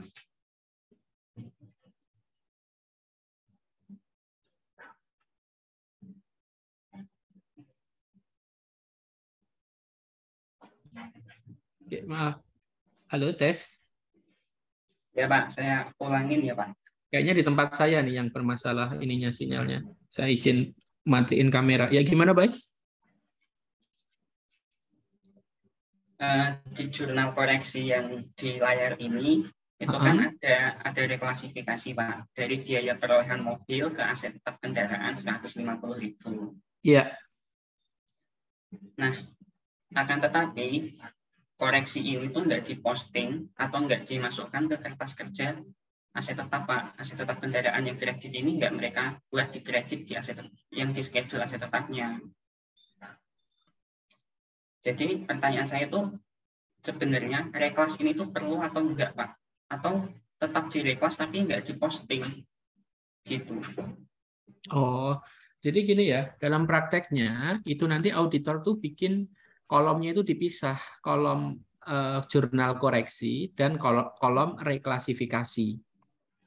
Jadi dua-duanya tetap diposting, tapi kolomnya berbeda gitu ya. Kalau di kita ini kan untuk menyederhanakan perkuliahan kita, maka reklas dan koreksi itu kita gabung gitu kan. Kalau dalam prakteknya, koreksi itu ketika di dalamnya ada koreksi angka, ya. Tapi kalau cuman ganti kamar, istilahnya hanya asersi klasifikasi yang terpengaruh, maka dia hanya masuk ke kolom jurnal reklasifikasi gitu ya. Tapi kalau jurnal yang bermasalah itu berkaitan dengan asersi, misalkan keberadaan ya, ada yang fiktif itu, kemudian akurasi dan semisal itu, maka dia masuknya ke kolom jurnal koreksi. Gitu, baik. Jadi dua-duanya tetap diposting di dalam kertas kerja si auditornya itu. Tapi kolomnya berbeda. Seperti itu, baik. Baik, Pak. Terus kalau kasus ini mereka buat jurnal koreksi tapi nggak diposting, bagaimana, Pak? Nah, berarti asumsinya si auditor itu dia belum memasukkan jurnalnya ke kertas kerjanya. Tapi dilihat dulu apakah saldo terakhir itu sudah nilai yang benar. Iya, Pak. Saldo terakhir sudah nilai yang benar. Oh, berarti itu kemungkinan besar siapa? Beliau dosen koordinator ya, itu dalam membuat apa namanya? Bentar, saya lihat dulu soalnya ya.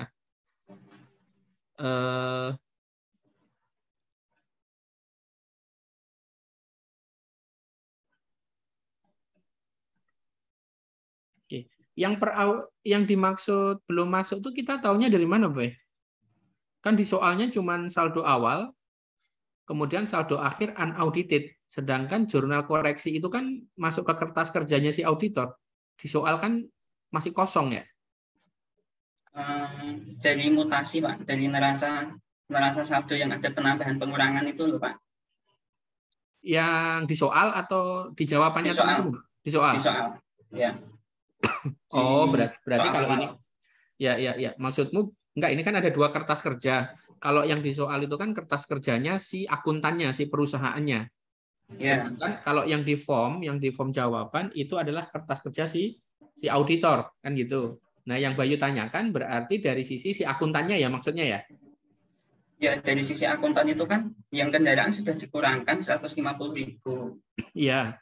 Cuman ini dikoreksi lagi biaya perolehan mobil pada akhir tetap kendaraan. Berarti kendaraan dikurangkan lagi 150.000. Maksud saya itu mungkin maksudnya akuntan biaya perolehan mobil ini tuh aset tetap kendaraan gitu loh, Pak. Oh, itu ya. Nah, pertanyaannya kan tadi sudah dimasukkan tuh pengurangan 100. Oh ya. Jadi gini, si akuntan itu mungkin ya, dugaan saya ketika di situ ada biaya 150 ini transaksinya apa? Penjualan, Pak. Apa? Penjualan kendaraan yang rusak, kecelakaan. Oh, ya. Kemudian dia mencatatnya sebagai biaya perolehan. Ya, dan itu yang direkos sama kelompok penyaji. Oh, alah, ini mungkin pas di awal ya. Ini kelompok penyaji bisa dapat akun biaya perolehan mobil ini ngambilnya dari mana? Dari soal juga itu, Pak. Yang di ini ya, soal nomor 4 ya? Iya. Oh ya, tapi kan 150 ini sama siapa namanya? Sama si akuntan dikurangkan 150 dari akun kendaraan kan? Iya, maksud saya tidak ada akun biaya perolehan gitu loh. Ya, berarti sebenarnya ini nggak perlu dikoreksi yang 100 mana? 150 karena itu sebenarnya kan sudah dikurangkan. Nah, iya, pertanyaan saya itu Pak. Jadi ini tuh perlu dikoreksi atau enggak gitu? Kalau menurut saya sih nggak perlu ya, itu kesalahannya ada di yang apa namanya keterangan di soal nomor 4 itu harusnya kreditnya bukan biaya perolehan, tapi langsung ke aset tetap kendaraan 150 yang dikredit. Nah, iya Pak. Ya kan? Kecuali nih, nah yang bermasalah adalah yang di atas ini. Di sini kan ada perbedaan angka nih. Ini kan yang kita permasalahkan. Ya, kalau yang itu ya. Ya, tapi kalau yang sisi kredit ini kita asumsikan saja bahwa soalnya yang salah keterangan gitu. Ini nggak perlu. Jadi konsennya adalah dari apa namanya yang sisi debitnya. Gitu. Nanti yang di sisi jurnal koreksinya berarti menyesuaikan ya, gitu kan. Misalkan bank di sini 50 udah benar. Kerugian 40 25, akumulasi 60 75. Nah, berarti dua akun ini yang dikoreksi. Gitu kan? Iya, Pak. Gitu kurang lebihnya. Baik, Pak. Terima kasih banyak, Pak. Yuk, sama-sama baik. Oke, silakan kalau ada yang lain.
Oke, ada yang lain? Silakan. Tidak ada? Mungkin dari kelompok presenter, dari Christine dan teman-teman yang presentasi? Ada yang mau disampaikan lagi? Saya persilakan.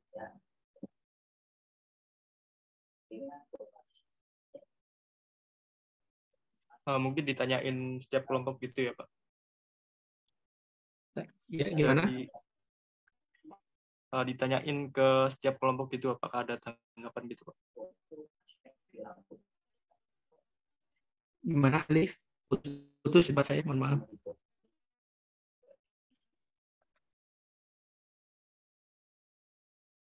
Ya, mungkin dari kelompok 2, apakah ada tanggapan?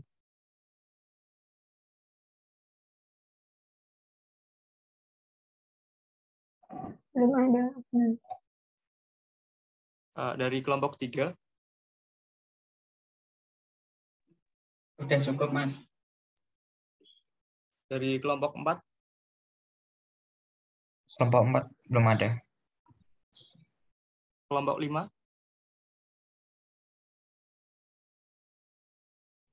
Kelompok 5 belum ada. Kelompok 6? Kelompok 6 cukup. Terakhir kelompok 7? Di kelompok 7 belum ada.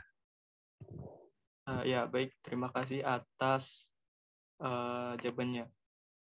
Izin, Pak, dari teman-teman sudah tidak ada tanggapan. Oke, baik. Terima kasih ya. Jadi studi kasus terakhir yang diberikan itu tolong nanti dipelajari lagi ya, dipelajari lagi. Lalu kalau ada yang belum jelas silahkan nanti bisa lewat grup WA. Nah, lalu kita masih punya satu agenda lagi yaitu kuliah umum besok. Nah, nanti akan diisi oleh pemateri dari luar ya. Lalu untuk kuis tadi saya sudah ini koordinasi dengan Christine dan Rizka. Kesepakatannya adalah hari Sabtu pagi jam 9 ya. Nih, sambil saya menunggu kepastian dari dosen koordinator apakah nanti bentuk soal UAS-nya itu ada pilihan ganda ataukah benar salah gitu ya. Jadi untuk yang soal kasus sudah kita apa istilahnya gladi bersih dengan soal di pertemuan ke-14 ini. Kemudian nanti kuis kita untuk persiapan soal-soal terkait pilihan ganda atau benar dan salah. Oke, baik. Mungkin itu sedikit tambahan ya informasi bagi teman-teman sekalian, dan karena ini merupakan perkuliahan terakhir untuk pertemuan kita tatap muka ya melalui media online. Saya selaku dosen yang selama ini memberikan materi dan juga memfasilitasi teman-teman diskusi, mohon maaf yang sebesar-besarnya apabila dalam saya menyampaikan materi perkuliahan atau memandu jalannya diskusi ada hal-hal yang kurang berkenan atau kurang memuaskan, saya mohon maaf, dan semoga ilmu yang kita diskusikan mulai pertemuan kedua sampai dengan pertemuan hari ini itu bisa memberikan manfaat buat saya pribadi terutama dan juga buat teman-teman sekalian. Lalu yang kedua saya doakan semoga teman-teman nanti pas UAS dapat memperoleh hasil yang memuaskan sesuai dengan usaha dan yang diharapkan dari teman-teman sekalian. Dan yang terakhir ini sekaligus pesan dari saya ya, pesan dari saya bahwa kalian nanti ketika sudah lulus maka akan memasuki dunia kerja yang itu totally berbeda gitu ya, yang sangat berbeda dengan yang keseharian kalian alami atau kalian jalani di dunia perkuliahan. Jadi jangan sampai lupa terkait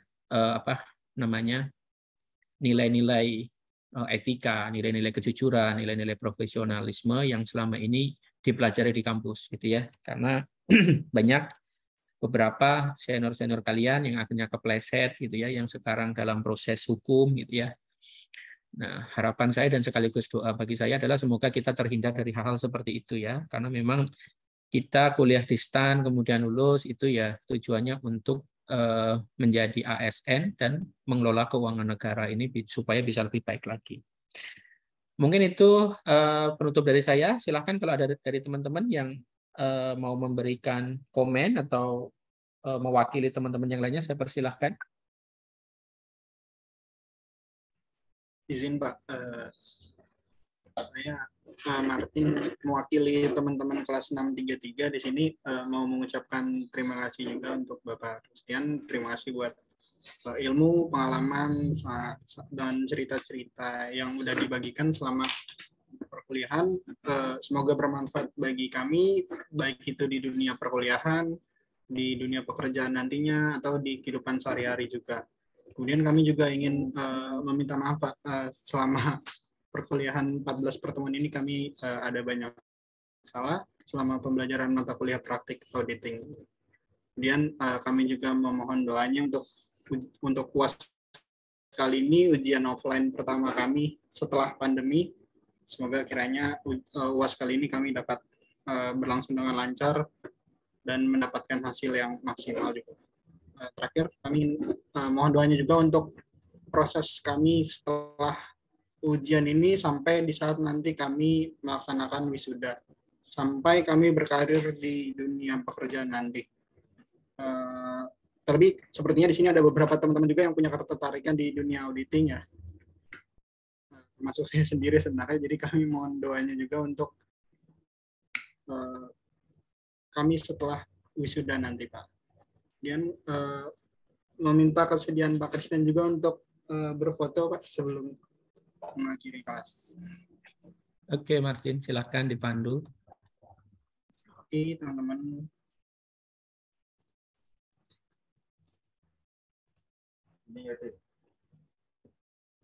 Oke, ada yang bisa minta tolong screenshot?